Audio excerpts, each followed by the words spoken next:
ఏంటి అంటే మొదటిది ఒమేగా 3 ఫ్యాటీ యాసిడ్స్. బ్రెయిన్ అనేది ఫ్యాట్ తోనే తయారై ఉంటుంది కాబట్టి ఒమేగా 3 ఫ్యాట్స్ అనేది చాలా ఇంపార్టెంట్.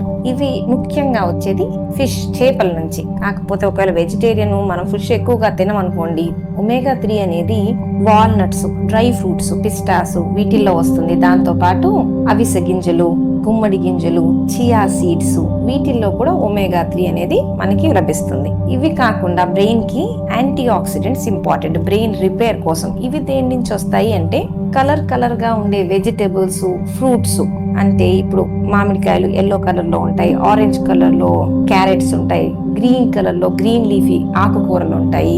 వీటితో పాటు ఫ్రూట్స్, చిన్నగా కలర్స్ గా ఉండే ఫ్రూట్స్, స్ట్రాబెర్రీస్, నేరేడికాయలు, ఉసిరికాయలు, రేగ్గాయలు, బ్లూబెర్రీస్ ఇవన్నీ మన బ్రెయిన్ కి చాలా హెల్ప్ అవుతాయి.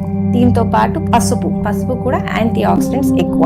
ఇవి కాకుండా ఇంకేమైనా ఫుడ్స్ మనం తీసుకోవచ్చా అంటే డార్క్ చాక్లెట్, గ్రీన్ టీ, గుడ్లు మంచివి, అవోకాడో ఇవన్నీ కూడా మనకి బ్రెయిన్ కి అవసరమైన ఫుడ్. సో రెగ్యులర్ గా మనం తీసుకునే బ్యాలెన్స్ డైట్ తో పాటు అప్పుడప్పుడు మర్చిపోకుండా ఇవన్నీ కూడా మన ఫుడ్ లో కలిసేటట్టు చూసుకోవాలి.